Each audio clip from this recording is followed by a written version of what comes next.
नमस्कार दोस्तों, आज की अपनी हरियाणा जीके की क्लास में हम हमारे हरियाणा के पेपर से संबंधित दो महत्वपूर्ण हस्तियों के बारे में बात करेंगे, जिनमें से सबसे पहले हम बात करते हैं पंडित दीपचंद ब्राह्मण जी के बारे में। जो कि पंडित जी थे तो उनको ब्राह्मण भी कहा जाता था और ब्राह्मण भी हमारे सोर्सेज में हमें कई जगह लिखा हुआ मिलता है। तो पंडित दीपचंद जी का जन्म जो है खांडा गांव सोनीपत में हुआ था। इन्होंने शिक्षा जो है वो खरखोदा से प्राप्त की थी, जो कि खरखोदा भी सोनीपत के अंतर्गत ही एक वो सब डिवीज़न है। पंडित दीपचंद जी पेशे से पटवारी थे। इनके गुरु पंडित छाजू राम, जिनको कई जगह छज्जू राम भी कहा जाता है, उनका संबंध भी खांडा गांव से था। तो हमारे पेपर में किसी भी प्रकार से पूछा जाए कि पंडित दीपचंद जी के गुरुजी का संबंध किस गांव से था, तो उनका संबंध भी खांडा गांव से था। और पंडित दीपचंद जी के गुरुजी का नाम क्या था, तो छाजू राम या छज्जू राम, जिस भी नाम से हमारा ऑप्शन हो हमें ध्यान रखना है। पंडित दीपचंद जी ने सांग को सर्वप्रथम मंच यानी तख्त प्रदान किया था। जिस प्रकार तख्तों पर सांग वर्तमान समय में किया जाता है, पंडित दीपचंद जी के समय से पहले वो इस प्रकार से नहीं किया जाता था। वो गलियों में किसी नुक्कड़ पे, किसी मोड़ पे इसी प्रकार किया जाता था। तो सांग को सबसे पहले मंच जो है वो प्रदान किया था पंडित दीपचंद ब्राह्मण जी ने। तो हमारे पेपर में अगर पूछा जाए कि सांग को सर्वप्रथम मंच प्रदान करने का श्रेय किसे जाता है, तो पंडित दीपचंद ब्राह्मण जी को जाता है। इन्होंने सांग के पात्रों को सर्वप्रथम वस्त्र यानी वेशभूषा प्रदान की थी। इससे पहले क्या था कि सांग को किसी भी प्रकार के कपड़ों में, जिस प्रकार के कपड़े पहने हुए होते थे सांग करने वाले, वो उन्हीं में जो अपनी कला है वो उसका दिखाते थे जनता को।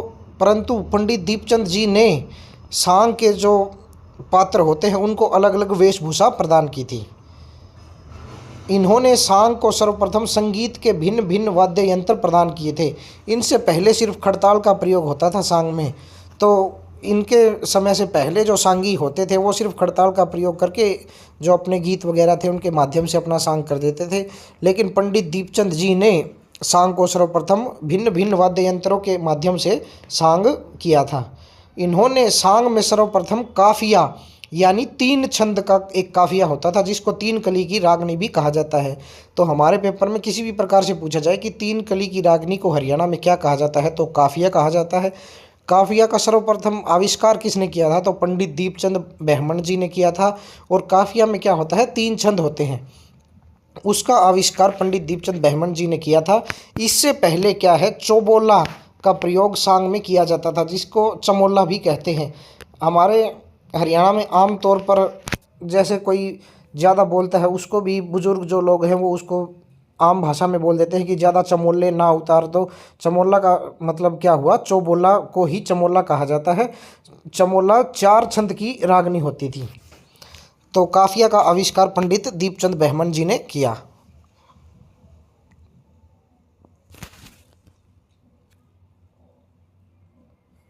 रागनी के आविष्कारक जो हरदेवा जिनको कहा जाता है, तो एक क्वेश्चन तो हमारा यही क्लियर हो गया कि हरियाणा में रागनी के आविष्कारक किसको माना जाता है, तो हरदेवा को माना जाता है। और हरदेवा कौन थे, खेमा, कुतबी और हरदेवा, ये जो 3 व्यक्ति थे ये पंडित दीपचंद जी के प्रमुख शिष्य थे, जिनमें से हरदेवा ने रागनी के क्षेत्र में इतना काम किया कि उनको रागनी का आविष्कारक भी माना जाता है। तो हमें इस चीज़ का ध्यान रखना है। पंडित दीपचंद जी ने महाराष्ट्र के लावणी की तर्ज पर छोटा देश नामक अपनी गायन शैली शुरू की। तो हमारे पेपर में अगर पूछा जाए कि छोटा देश नामक गायन शैली की शुरुआत हरियाणा में किसने की, तो पंडित दीपचंद ब्राह्मण जी ने की। या ये छोटा देश किसकी तर्ज पर है, तो महाराष्ट्र के लावणी की तर्ज पर है। या फिर ये पूछा जाए कि पंडित दीपचंद ब्राह्मण जी ने हमारे हरियाणा में कौन सी गायन शैली की शुरुआत की, तो ऑप्शंस में छोटा देश हमें मिलेगा। तो ये हमें ध्यान रखना है। पंडित दीपचंद ब्राह्मण जी की प्रमुख रागनियों की बात करें तो सबसे प्रमुख रागनी जो है इनकी भरती होल्यो रंगरूट, आड़े मिलते नहीं तन लितर, उड़े मिलेंगे फुल बूट, घरा खान न तेरा रोटी नहीं, उड़े फल फ्रूट। ये जो रागनी है पंडित दीपचंद ब्राह्मण जी की, ये इस रागनी का काफ़ी इस्तेमाल अंग्रेज़ों ने प्रथम विश्व युद्ध के दौरान इस रागनी का फ़ायदा उठाकर भर्ती अभियान चलाया था। और इस रागनी से भर्ती अभियान में इन्हें इतनी सफलता मिली थी कि हिसार के डिप्टी कमिश्नर के माध्यम से अंग्रेज़ों ने इन्हें राय साहब की उपाधि दी थी। तो इससे हमारे कई क्वेश्चंस क्लियर होते हैं कि पंडित दीपचंद जी को अंग्रेजों ने कौन सी उपाधि दी? तो राय साहब की उपाधि दी। या और डिटेल में पूछा जाए तो किसके माध्यम से दी? तो हिसार के डिप्टी कमिश्नर ने पंडित दीपचंद बहमन जी को राय साहब की उपाधि दी। और किस कार्य के लिए दी? तो प्रथम विश्व युद्ध में भर्ती अभियान के कारण अंग्रेजों ने पंडित दीपचंद जी को राय साहब की उपाधि दी। इन्होंने सांग में घोड़ा नाच को बंद किया।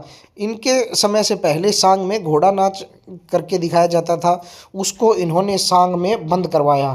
तो ये भी हमें क्वेश्चन ध्यान रखना है कि हरियाणा में सांग में घोड़ा नाच को बंद करने का श्रेय किसे जाता है? तो पंडित दीपचंद बहमन जी को जाता है। पंडित दीपचंद बहमन जी की मृत्यु जो है 1940 में हुई थी। तो ये भी अगर हमारे पेपर में पूछा जाता है तो हमें ध्यान रखना है कि पंडित दीपचंद बहमन जी की मृत्यु 1940 में हुई। इन्होंने अपने सांगों से चंदा इकट्ठा करके भाट गांव गौशाला की स्थापना की थी। तो हमारे पेपर में अगर पूछा जाए कि भाट गांव गौशाला की स्थापना किसने की थी? तो पंडित दीपचंद बहमन जी ने। या फिर ये पूछा जाए कि हमारे हरियाणा के किस सांगी ने अपने सांगों से कमाई से चंदा इकट्ठा करके गौशाला की स्थापना की? तो पंडित दीपचंद बहमन जी हमारा आंसर रहेगा। इन्हें हमारे हरियाणा में शेक्सपियर ऑफ हरियाणा या हरियाणा के कालिदास की उपाधियों से भी सम्मानित किया गया है। तो हमारे पेपर में अगर पूछा जाए कि शेक्सपियर ऑफ हरियाणा किसे कहा जाता है? तो उसका आंसर भी हमारा पंडित दीपचंद बहमन रहेगा। और हरियाणा के कालिदास भी पूछा जाता है तो उसका भी हमारा आंसर पंडित दीपचंद बहमन जी रहेगा। इनके प्रमुख सांगों की बात करें तो कई बार पेपर में इनके सांगों के बारे में पूछा जाता है, तो हमें ध्यान रखना है कि बीजा सोरठ, गोपीचंद भर्तृहरि, शरण दे, नल दमयंती, राजा हरिश्चंद्र, राजा भोज, उतानपाद, ज्ञानी चोर, भक्ति भाव और युग चेतना जो हैं पंडित दीपचंद बहमन जी के प्रमुख सांग हैं। तो ये हमें इनके सांगों के बारे में भी ध्यान रखना है। और शेक्सपियर ऑफ हरियाणा और हरियाणा के कालिदास के अलावा भी पंडित दीपचंद बहमन जी को हरियाणा के सांग पुरोधा की उपाधि भी प्रदान की गई है।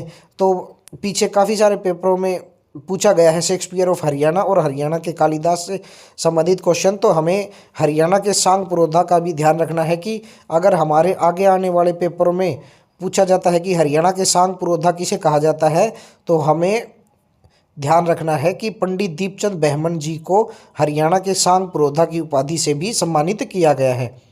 तो ये हमने हमारे HSSC CET एग्ज़ाम से संबंधित एक इम्पोर्टेंट हस्ती पंडित दीपचंद बहमन जी के बारे में पढ़ा और हमने वहाँ तक पढ़ने की कोशिश की जहाँ तक हमारा एग्जामिनर हमसे क्वेश्चन पूछ सकता है। तो इसी प्रकार आप इन नोट्स को एक बार अपने हाथ से लिख के और 2 से 3 बार इनका रिवीजन करेंगे। और उसके बाद अगर पंडित दीपचंद बहमन जी से संबंधित कोई भी फैक्ट आपको कहीं भी किसी भी सोर्स में दिखाई दे तो उसको इनके साथ ऐड करके और उसको भी रिवाइज़ करें। और पेपर के पास जब रिवाइज़ करके आप पेपर में बैठेंगे तो आपको अपनी तैयारी में काफ़ी फ़र्क दिखाई देगा। तो धन्यवाद दोस्तों, पढ़ते रहिए और अपने HSSC CET एग्ज़ाम की तैयारी खूब मन लगाकर करते रहिए। धन्यवाद।